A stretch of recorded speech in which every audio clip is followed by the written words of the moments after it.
Fala turma, professor Luiz, como estão vocês, tudo bem? Hoje trazendo mais um conteúdo de inglês para vocês. E primeiro nossas dicas de estudo. Procurar um lugar calmo, silencioso, fones de ouvido, lápis, caneta, borracha e livros próximo a você e vamos para a aula. Hoje a gente vai falar sobre verbos regulares e irregulares em inglês, certo? Então, se aplica da seguinte forma: os verbos em inglês são classificados como regulares e irregulares, dependendo da conjugação que apresentam. Regra geral: aqueles que seguem uma conjugação padrão de terminações são chamados de verbos regulares. Os irregulares são aqueles que não seguem um modelo de conjugação.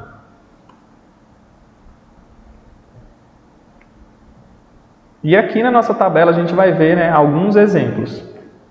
Verbos regulares em inglês, regular verbs. Os verbos regulares são aqueles cujas flexões do simple past, ou seja, passado simples, e de past participle, particípio do passado, são formados pelo acréscimo do simples ed ou de, certo? Confira a tabela abaixo com uma lista dos verbos regulares em inglês. Esses são um dos mais utilizados, mas a gente vai ter muito mais, Então eu escolhi esses aqui, de A a C, para a gente estar tendo uma ideia, de como adicionar o verbo, regular a essas palavras. Então aqui na primeira coluna a gente vai ter o verbo regular, Na segunda a gente vai ter o passado simples, o particípio passado e a tradução. Então a gente vai ter a primeira palavra que é agree, ou seja, concordar, a tradução. Então o verbo vai ser agree, No passado simples, como ele já tem o a gente vai adicionar o de, vai ficar agreed, No particípio passado vai ficar da mesma forma, agreed, e a sua tradução, concordar. Então a gente vai ter no segundo exemplo a gente vai ter answer, que vai ficar answered. No particípio passado, answered, da mesma forma, que significa responder. Então, o answer, ele termina em ER, certo? E a gente adicionou o que, gente? Lá um ED, Porque quando termina em consoante, a gente adiciona o ED. Quando termina em vogal, no caso, num a gente só adiciona o D, porque vai estar faltando lá só o D, entenderam? Então a gente vai ter apologize, Apologize termina em a gente vai adicionar o D, simplesmente assim. Então quando a gente fala em regular verbs, a gente vai entender que tem que ter o acréscimo para ser verbo irregular do ED ou do D. Se terminar em a gente adiciona o D. Se terminar em uma consoante, a gente adiciona o ED junto, Vai ficar o D ou o ED, dependendo da disposição da palavra lá, daquela finalização, da terminação dela, e a gente vai fazer essa inclusão, certo? Então, o apologize, que é pedir desculpas, no passado simples e no particípio, ele vai ficar apologized, certo? Vai adicionar o ED lá depois do Z.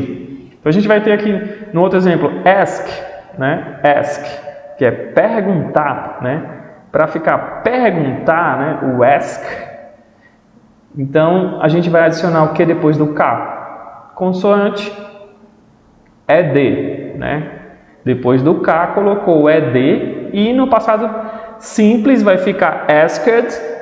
E no particípio passado vai ficar asked, da mesma forma, que significa perguntar, Na próxima que a gente vai ter awaken, Adicionou lá depois do N, que é a consoante, o ED, e ficou no passado simples awakened, e no particípio passado awakened, acordar ou despertar, e assim sucessivamente com os outros exemplos. Verbos irregulares em inglês, ou irregular verbs. Os verbos irregulares em inglês não seguem um padrão de formação, uma vez que não formam o simple past, ou o passado simples. E o passado particípio, né? Ele não forma nenhum dos dois. Pelo acréscimo de é de ou de, certo?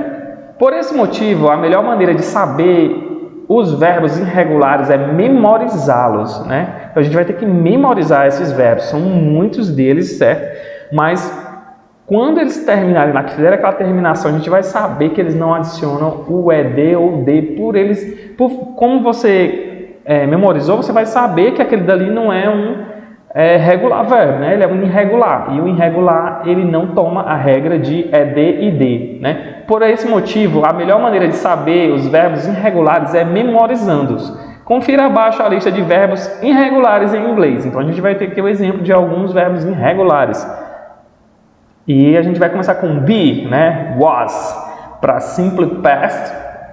E o particípio vai ficar been, que é ser e estar. Então vocês podem ver que ele não toma ed ou d no final, né? O be, que é o ser, né? Ele vai virar no passado simples o was, e no particípio passado been, certo? Então vai ser be, was, been, ser e estar, e assim sucessivamente os outros exemplos. E vocês têm que decorar esses irregular verbs, né? A gente vai ter aí, ó, become, o begin, o break, né? O bring, o build, o buy, o choose, o come e o do. E essa é a atividade de vocês, que vai ficar para vocês fazerem, certo?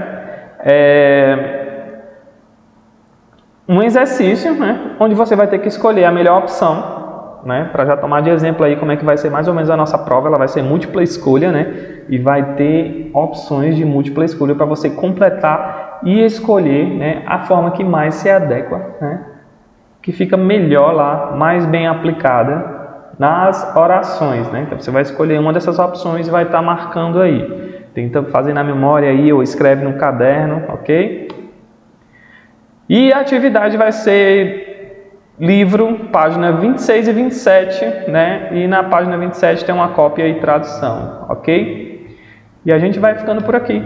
Lembrando que todo o conteúdo de nossas aulas está em escolapequenospassos.com.br. Não deixe de deixar o like nesse vídeo, sigam a gente nas nossas redes sociais, acessem a agenda eletrônica de vocês. Um grande abraço, até a próxima aula, valeu!